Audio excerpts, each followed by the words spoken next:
Brad Pitt, a name that strikes like lightning across Hollywood's horizon.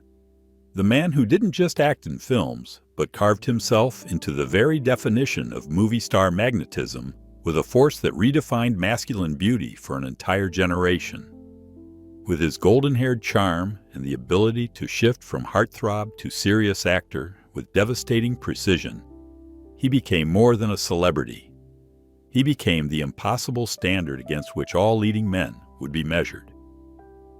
From the moment he ignited the screen as the charismatic drifter in Thelma Louise, stealing scenes with just minutes of screen time, to when he showed us that beauty could coexist with darkness in Fight Club, Brad Pitt didn't just play characters.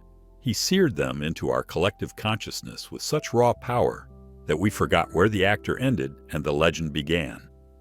He blazed through Hollywood in Sightseeing, Ocean's 11, and Once Upon a Time in Hollywood, earning over $10 billion in global box office receipts, 2 Academy Awards, and the kind of fame that transcends mere celebrity.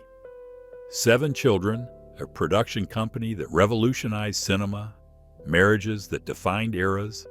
The numbers only scratch the surface of a legacy built on making the world believe perfection was possible. But behind the chiseled features that launched 1,000 magazine covers, behind the easy smile that could sell anything from coffee to cologne, lived a man silently drowning in struggles that would have shattered someone without his particular armor of fame. Few ever saw the boy who watched his family fracture in Missouri. The young actor who battled substance dependency while smiling for cameras. The father discovering his children were casualties of a custody war that played out on global headlines. The husband whose fairy tale marriage became a public execution. Behind those piercing eyes that commanded every frame lay nights of crushing depression, battles with alcohol that nearly destroyed him, and wounds that even the most prestigious awards could never heal. What transformed Hollywood's golden boy into a man who admitted he spent 1.5 years in Alcoholics Anonymous meetings? How did the figure who epitomized masculine perfection spend decades hiding anxiety attacks, therapy sessions, and the exhausting reality of being everyone's fantasy while privately forgetting who he really was? What you're about to witness is not a tale of Hollywood glamour.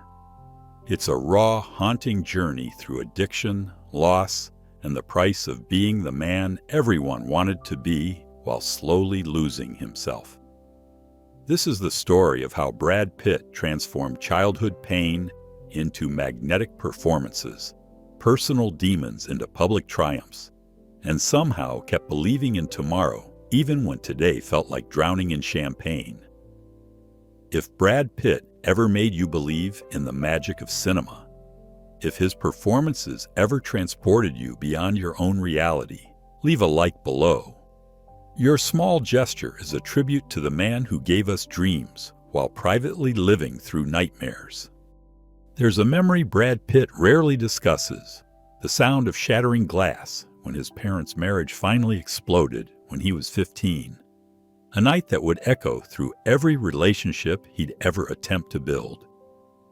Long before the world would know him as Hollywood's golden standard, he was William Bradley Pitt in Shawnee, Oklahoma, learning that even the most perfect-looking families could harbor invisible fractures. Brad was born on December 18, 1963, but his family moved to Springfield, Missouri when he was young, where his father, William Alvin Pitt, managed a trucking company while maintaining the rigid discipline of his conservative Baptist faith. His mother, Jane Etta, worked as a school counselor, projecting warmth to other people's children while maintaining strict religious order at home that left little room for emotional expression. The Pitt household appeared flawless from the outside. Church every Sunday, family dinners every evening, 3 children who excelled in school and sports. But beneath the surface, tension simmered like water about to boil. Brad's father believed in discipline through distance, love through provision rather than affection. "My father was a good man who did his best," Brad would later reflect. "But his best was teaching us to hide our feelings, not express them.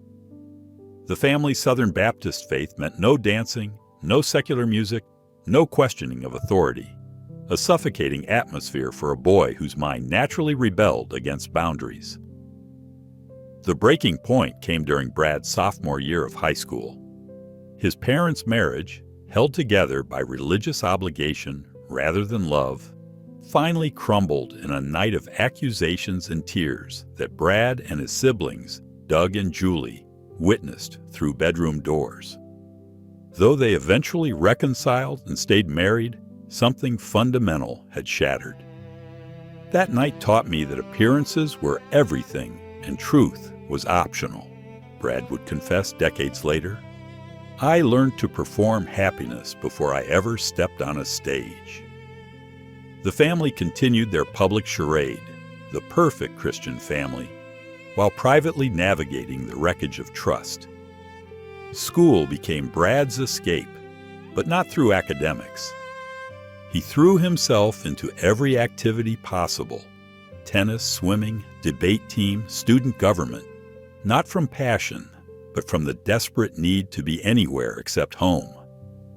Teachers remembered him as charismatic but distant, the boy who could charm anyone while revealing nothing. He had this smile that made you think you knew him, one teacher recalled, but his eyes were always somewhere else. By senior year, he was medicating his anxiety with beer stolen from friends' parents, learning that alcohol could quiet the constant feeling that he was performing his own life rather than living it. His mother, Jane, overwhelmed by maintaining the family's facade, offered little emotional support. When Brad tried to talk about his confusion, his doubts about faith, his fear that he didn't know who he was supposed to be, she'd respond with Bible verses rather than understanding. "We don't air our struggles," she told him. "We give them to God and keep moving." That silence became Brad's inheritance, the ability to look perfect while feeling empty, to smile while anxiety ate him from the inside. The boy who learned to hide behind handsome features would become the man who made millions forget their troubles while drowning in his own. But first, he had to escape Missouri's suffocating perfection. At 22, Brad Pitt stood at the crossroads that would define everything: stay at the University of Missouri with 2 weeks left until graduation, or pack his beat-up Datsun and drive to Los Angeles with $325 in his pocket and no plan beyond survival. In 1986, he made the decision that horrified his parents and confused his fraternity brothers. He left Columbia, Missouri, telling everyone he was going to attend the Art Center College of Design in Pasadena. It was a lie. There was no plan B, he would later admit with the exhaustion of someone who'd gambled everything. Either I became an actor, or I became nothing. The lie just made it easier to leave. Those first years in Los Angeles were exercises in humiliation disguised as opportunity. Brad took any job that paid, delivering refrigerators for El Pollo Loco in a chicken costume, driving strippers to bachelor parties as their security, standing shirtless outside clubs to attract female customers. He slept on couches, in his car, on the floor of acting classes he couldn't afford, but snuck into anyway. His diet consisted of 99-cent Jack in the box tacos and whatever samples grocery stores offered. "I was invisible," he recalled years later. "Not just unknown, invisible, like I was haunting Los Angeles instead of living in it." The rejection was constant and brutal.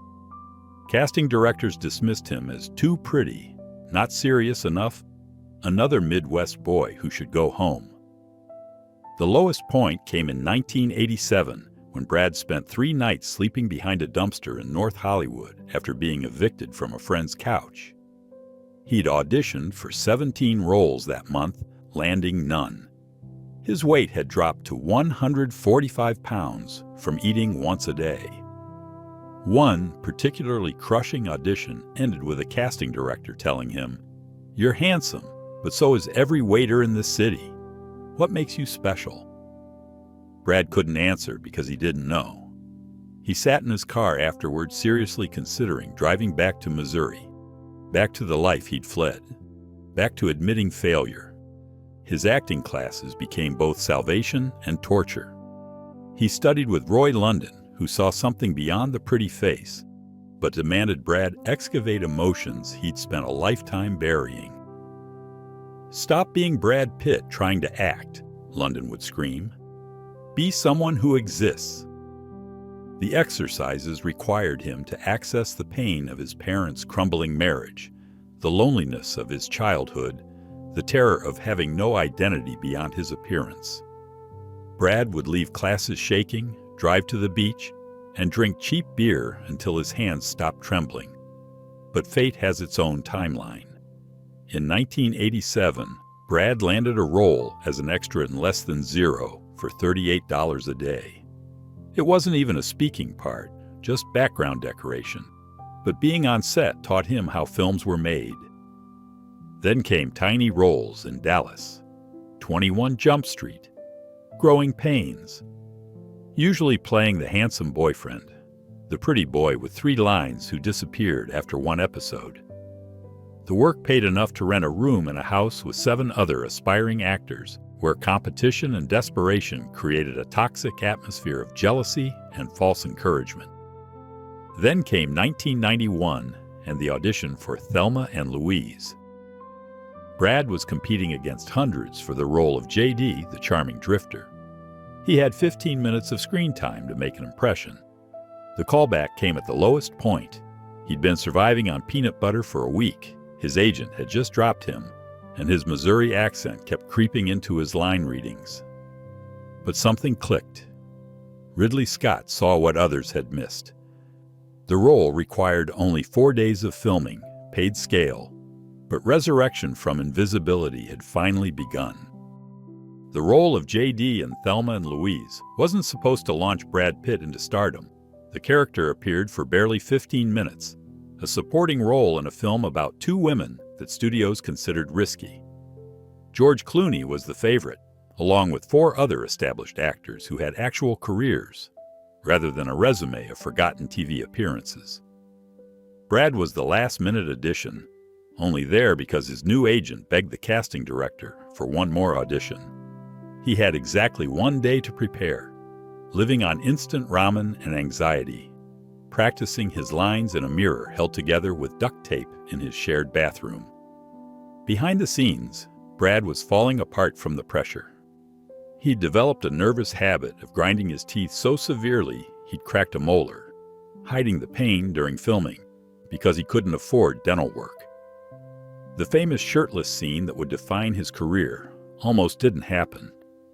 Brad was so self-conscious about his thin frame that he begged Ridley Scott to let him keep his shirt on. "I felt like a fraud," he later confessed. "Everyone else belonged there. I was just hoping they wouldn't notice I was terrified." Between takes, he'd disappear behind trailers to do push-ups, trying to create muscles that didn't exist, convincing himself that if he just looked the part, he could fake the rest. The physical preparation was minimal, but desperate. Brad had 3 days to learn a believable Southern accent different from his Missouri drawl, to embody a dangerous charm he'd never possessed. He studied James Dean movies until his eyes burned, practiced the hair flip that would become iconic until his neck ached. But the real preparation happened internally, accessing a confidence he'd never felt, a sexuality his religious upbringing had taught him to suppress. "I had to become someone my parents would hate," he revealed years later. "That was the only way I could make it real." When Thelma and Louise premiered in May 1991, even Brad's most optimistic dreams couldn't have predicted the explosion. The film earned $45 million domestically, became a cultural phenomenon, and that 15 minutes of screen time transformed Brad Pitt from nobody to the name on everyone's lips. The shirtless scene became one of cinema's most iconic moments. Women lined up at theaters just to see it again. His agent's phone rang continuously. Suddenly, Brad Pitt wasn't just another pretty face in Los Angeles. He was the breakthrough that Hollywood had been waiting to package and sell. But even at this pinnacle moment, darkness crept in. The success felt unearned, like he'd stolen something meant for someone with actual talent. I had everything I'd dreamed of, Brad reflected years later, except any belief that I deserved it. I kept waiting for someone to realize I was just a guy from Missouri pretending to be a movie star. The attention was overwhelming. Photographers following him to grocery stores, women approaching him constantly, his privacy evaporating overnight. He started drinking heavily to handle the pressure, a habit that would shadow him for decades. The role that made him famous also taught him that visibility was a prison, that being desired by everyone meant belonging to no one. The boy from Springfield who'd wanted to escape invisibility suddenly wished he could disappear, but it was too late. Brad Pitt had arrived and there was no going back. By 1999, Brad Pitt wasn't just a movie star. He was Hollywood's most bankable leading man, commanding $17.5 million per film and standing at the apex of a career that had transformed him from pretty boy to serious actor.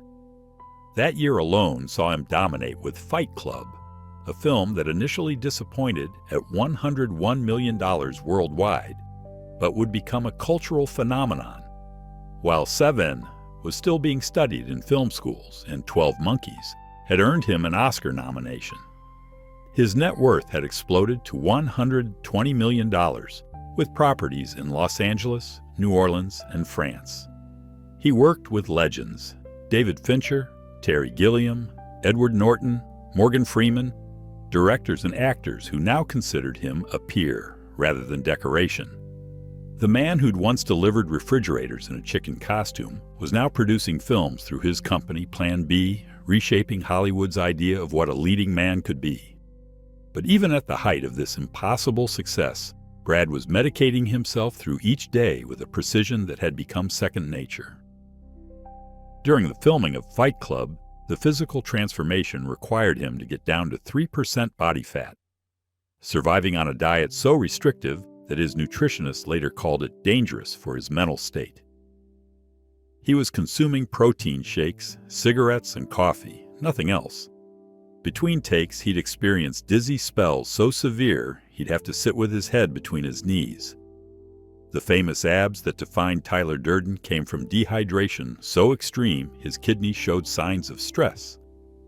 "I had everything except the ability to feel anything," he would later reveal in a moment of startling honesty. "I was the most desired man in Hollywood, completely numb inside." The public saw triumph after triumph. Ocean's 11 assembling the coolest cast in cinema. Troy earning $497 million worldwide. Mr. and Mrs. Smith creating Hollywood's most powerful couple. But privately, Brad was disappearing into substances that kept him functional but never present. Wine with lunch became bottles. Beer after work became cases. He'd arrive on sets professionally drunk, not stumbling, but maintaining a constant level of alcohol that made everything bearable.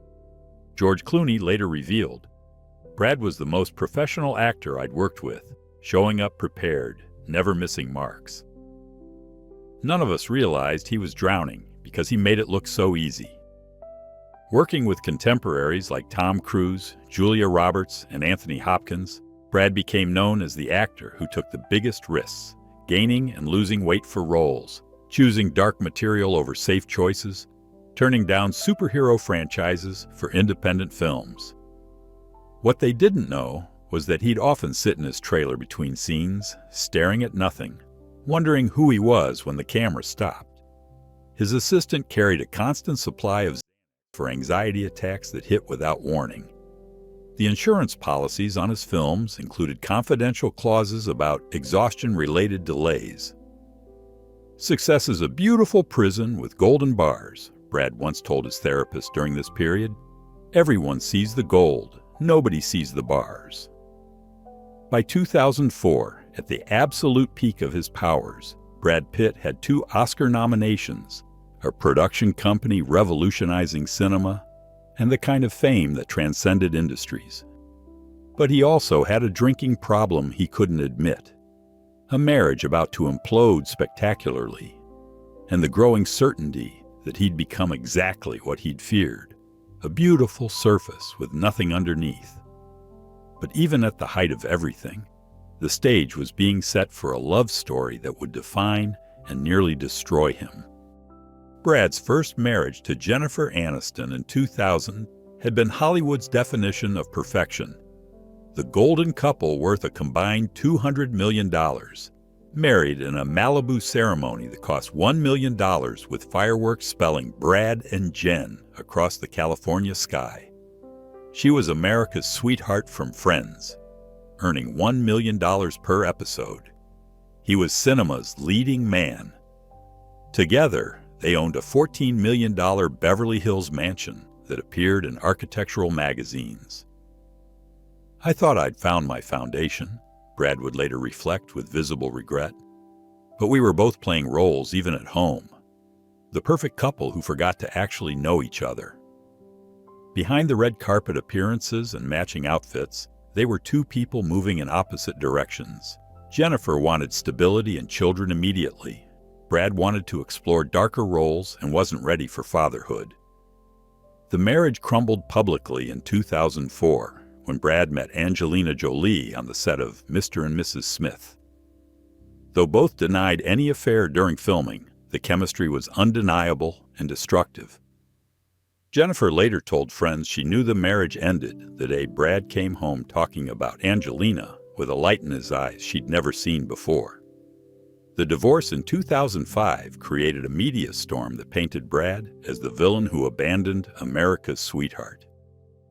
"I was a man who had everything with Jennifer and threw it away," Brad admitted years later. The guilt from that never fully left. The public picked sides. Team Jennifer buttons appeared everywhere, while Brad became tabloid enemy number one.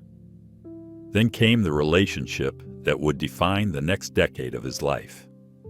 Brad and Angelina, dubbed Brangelina, became more than a couple. They were a global institution worth over $500 million combined. Their love story played out across continents, adopting children from Cambodia, Ethiopia, and Vietnam, while having 3 biological children. They bought a $60 million estate in France, traveled by private jet to humanitarian missions, and seemed to embody a love that transcended ordinary boundaries. They finally married in 2014 at their French chateau, with their 6 children present. But behind the carefully managed public image, the relationship was fracturing under its own weight. Brad's drinking escalated, wine cellars in every home, always a glass in hand during interviews. Angelina, dealing with her own health struggles, including preventive surgeries, grew frustrated with Brad's inability to stay present. Love in Hollywood means loving someone's public image more than their private truth, Brad confessed to a friend during a particularly dark period. The children became witnesses to fights that grew increasingly volatile, though never physical despite later allegations. By 2016, what started as Hollywood's greatest love story was heading toward its most public destruction. The real tragedy wasn't just the relationship failures, but the pattern they revealed. Brad had spent his life creating perfect images: the ideal son, the perfect husband, the dream partner, without ever figuring out who he actually was beneath the performance. "I thought I was giving them everything," Brad said in a rare moment of vulnerability about his marriages.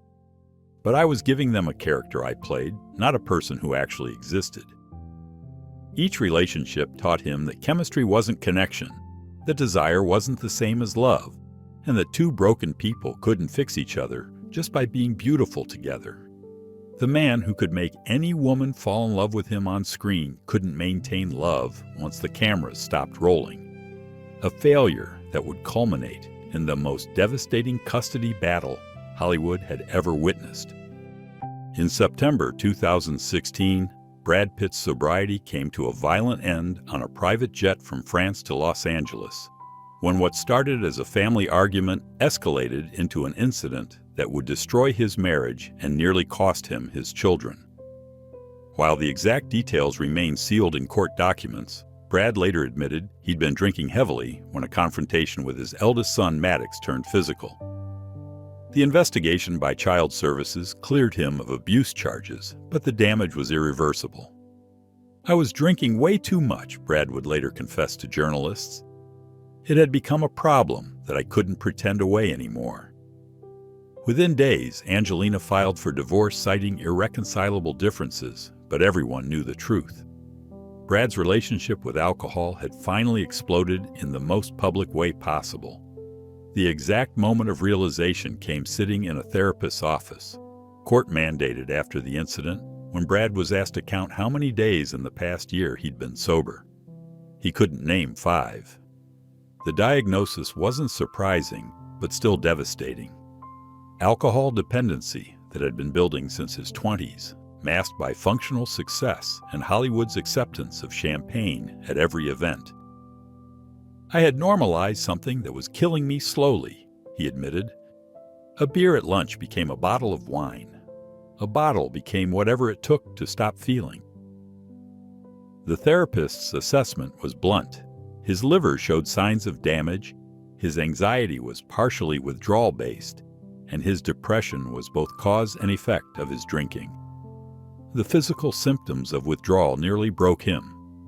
7 days of tremors so severe he couldn't hold a glass of water, night sweats that soaked through mattresses, hallucinations where he saw his children standing in his room, disappointed and silent. He checked into a discreet facility, not the celebrity rehab centers in Malibu, but a serious program where anonymity meant survival. "I thought about leaving every single day," Brad later revealed. "Not because I wanted to drink, but because facing myself sober was the hardest thing I'd ever done." The other members of his AA group didn't care that he was Brad Pitt. They cared that he showed up, that he listened, that he finally stopped performing and started healing. For 18 months, Brad attended AA meetings sometimes twice a day. He found a sponsor, a plumber from Riverside who'd been sober 15 years and didn't care about Hollywood. The meetings were held in community centers and church basements where fluorescent lights replaced spotlights. "I discovered I'd been running from feelings since I was 15, Brad confessed during one particularly emotional session. The alcohol wasn't the problem. It was the solution to a problem I'd never faced. I didn't know who I was without a role to play." Recovery wasn't just about stopping drinking. It was about rebuilding from foundation up. Brad started therapy 3 times a week, addressing the childhood trauma he'd buried under success. He took up sculpting, finding peace in creating something with his hands that had no commercial value. The permanent effects were undeniable. Relationships with his children that needed years to repair, a career that would never again reach previous heights, and a daily battle to stay present without chemical assistance. Sobriety didn't fix everything, he reflected. It just made everything real. The pain, the joy, the mediocrity of most days. But real is better than numb, even when real hurts. The man who'd played Tyler Durden's philosophy of destruction had finally learned that sometimes the thing you need to destroy is the image you've built of yourself. The call came at 10:15 a.m. on a Sunday morning in April 2007, while Brad was on location in New Orleans overseeing reconstruction efforts through his Make It Right Foundation. His brother Doug's voice was steady but hollow. Their mother, Jane Etta Pitt, had suffered a massive stroke while teaching Sunday school at their Springfield church. She was alive, but unresponsive. Brad chartered a private jet immediately, arriving at the Missouri hospital to find his mother connected to machines, her eyes open but vacant, the woman who'd raised him present in body but gone in every way that mattered. "I spent my whole life trying to make her proud," Brad would later say, his voice breaking. But when I finally had the chance to tell her I understood her sacrifices, she couldn't hear me anymore. Jane survived the stroke but emerged profoundly changed. The woman who'd once counseled hundreds of students could no longer form complete sentences. She recognized faces but couldn't recall names, including Brad's. She'd call him the movie boy during his visits, proud of someone she knew was important but couldn't quite place as her son. The medical prognosis was devastating. She'd need round-the-clock care, would never regain full cognitive function, and would slowly deteriorate over years rather than months. Brad hired the best neurologists, flew in specialists from Switzerland, converted his parents' home into a medical facility, but money couldn't buy back his mother's mind. The parallel tragedy was watching his father, William, become a caregiver at 70, refusing to place Jane in a facility despite Brad offering to cover any expense. William would sit beside Jane for hours, reading her Bible verse she no longer understood, feeding her meals she'd forget eating, maintaining the fiction that she might suddenly return. My father aged a decade in 6 months, Brad recalled. He was dying alongside her, just more slowly. Brad would fly to Missouri between filming, finding his father had lost weight, stopped maintaining the house, stopped living beyond keeping Jane comfortable. What the public never knew was how completely his mother's condition shattered Brad's carefully constructed worldview. The woman who taught him to hide emotions was now unable to control any of them, crying without reason, laughing at tragedy. The filters of a lifetime dissolved. I saw who she might have been without all the religious control, Brad confessed to his therapist. She was free in the cruelest possible way. He'd sit beside her bed, finally able to tell her about his doubts, his struggles, his failures, knowing she couldn't judge him anymore, but also couldn't absolve him. Jane passed away in February 2021, 14 years after the stroke, having spent her final years in a facility when William could no longer manage her care. The funeral was private, just family and close church friends. Brad delivered no eulogy. He couldn't find words that bridged who she'd been and who she'd become. The guilt was crushing. All those years focused on his career while she deteriorated. All those visits he'd postponed because seeing her that way was too painful. All those conversations they'd never had when she could still respond. His father followed 8 months later, officially from heart failure, but Brad knew it was grief. He didn't want to live in a world without her, Brad said simply. Even the version of her that remained after the stroke was better than her absence. Their deaths changed him fundamentally. The man who'd spent decades rebelling against their conservative values suddenly understood they'd loved him the only way they knew how. By 2016, Brad Pitt sat atop a fortune worth $240 million, owned properties worth $100 million across 3 continents, and had just produced The Big Short, which earned $133 million and 5 Oscar nominations through his company Plan B. But what the world didn't know was that his divorce from Angelina Jolie would trigger the most expensive and devastating financial hemorrhage in Hollywood history.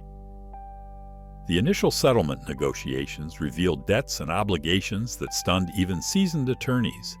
$25 million owed on the French chateau, $8 million in private jet leases, $12 million in staff salaries for nannies, tutors, and security across multiple properties. Between 2016 and 2019, Brad would spend an estimated $50 million on legal fees alone, fighting for custody of his children in a battle that seemed designed to drain both parties of everything except hatred. The public humiliation was swift and calculated. Angelina's team leaked documents suggesting financial irresponsibility, claiming Brad had spent $3 million on a yacht rental while owing child support. The truth was more complex. The support payments of $500,000 per month were current, but the narrative had already taken hold. Forbes removed him from their highest-paid actors list. Studios that had once guaranteed him $20 million per film suddenly offered $8 million. I went from being Brad Pitt to being toxic Brad Pitt overnight, he admitted to his business manager. The same executives who'd begged for my involvement were suddenly too busy to return calls. Behind the scenes, the financial bleeding was catastrophic. Brad was forced to sell his share of Plan B to maintain liquidity, giving up the company he'd built into an Oscar factory. The French chateau, meant to be a family legacy, sold for $44 million, a $16 million loss after renovations. His New Orleans properties, bought to help rebuild after Katrina, were quietly offloaded at massive losses. The contemporary art collection, including pieces by Banksy and Neo Rauch, worth $25 million, went to private buyers who knew he needed immediate cash. I lost $140 million trying to keep my family together, he would later testify in sealed court documents. The money meant nothing compared to losing my children. The survival tactics were humiliating for someone who'd defined Hollywood masculinity.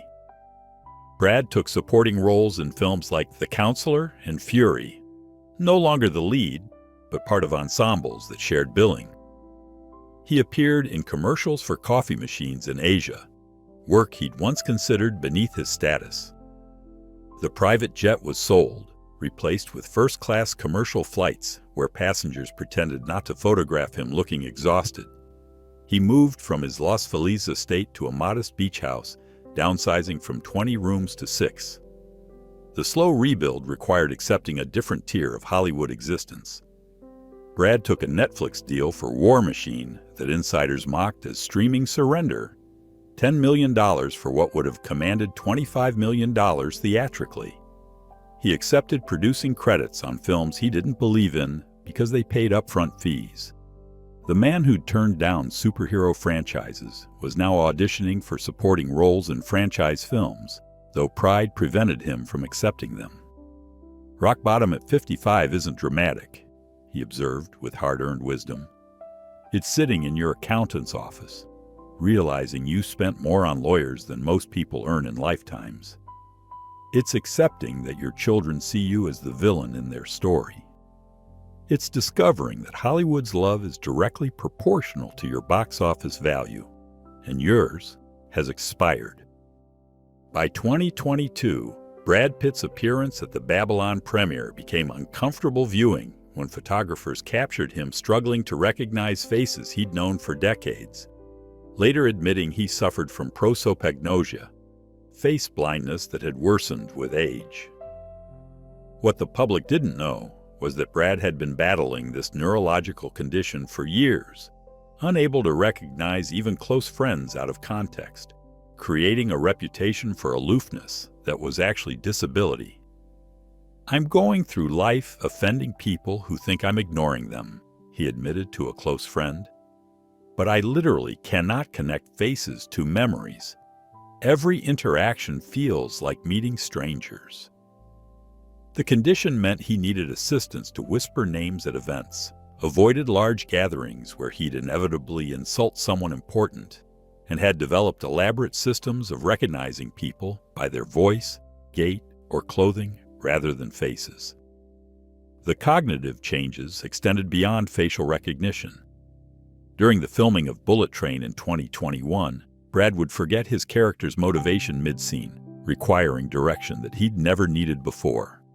The crew pretended not to notice when he'd asked to review scenes they'd just shot, unable to remember filming them. David Leitch, the director, later revealed, Brad would be brilliant in one take, then completely lost in the next, like someone was resetting his memory. "We built the shooting schedule around his good days." Tests revealed the cumulative effect of decades of alcohol use, multiple concussions from film stunts, and chronic sleep deprivation had created mild cognitive impairment that would only worsen. Public mockery followed his every appearance. His 2022 GQ interview, where he discussed wearing skirts and crying in therapy, went viral as Brad Pitt's midlife crisis. Social media exploded with memes about his linen outfits and artistic pretensions. Comment sections filled with observations about his grandfather energy and speculation about dementia. The man who defined masculine beauty for a generation was reduced to a punchline about aging badly. He stopped reading reviews entirely after finding a Reddit thread titled "The Tragic Decline of Brad Pitt's Face," analyzing his every wrinkle with forensic cruelty. The isolation became suffocating. Brad's relationship with his children remained fractured. Maddox and Pax refused contact entirely. Zahar dropped Pitt from her name, and even his biological children maintained careful distance. He spent holidays alone in his beach house, sending presents that were often returned unopened. Friends reported he'd become obsessive about reconciliation, writing letters the children never read, attending their public events uninvited, hoping for acknowledgement that never came. "I've become a ghost in my own children's lives," he confessed during an AA meeting. "Present but not seen, loving but not loved back." Recent controversies only deepened his isolation. His relationship with Inez de Ramon, 30 years his junior, was criticized as creepy and desperate. His Oscar campaign for Once Upon a Time in Hollywood was mocked as thirsty, despite winning. An interview where he claimed to have given Angelina $100 million in support was fact-checked and disputed publicly. His production company's struggles to maintain relevance without him at the helm became industry gossip. "I've become everything I used to mock," Brad confessed during therapy. The older actor dating younger women, desperately clinging to relevance, unable to accept that my time has passed. "I'm still here, but I'm a cautionary tale about what happens when you mistake being desired for being loved." The golden boy of Hollywood had become tarnished brass, still shining from certain angles, but fundamentally diminished. Today, at 61, Brad Pitt lives not as the golden god who once defined Hollywood perfection, but as a man learning that sometimes the greatest role you can play is simply accepting who you really are when the cameras stop rolling.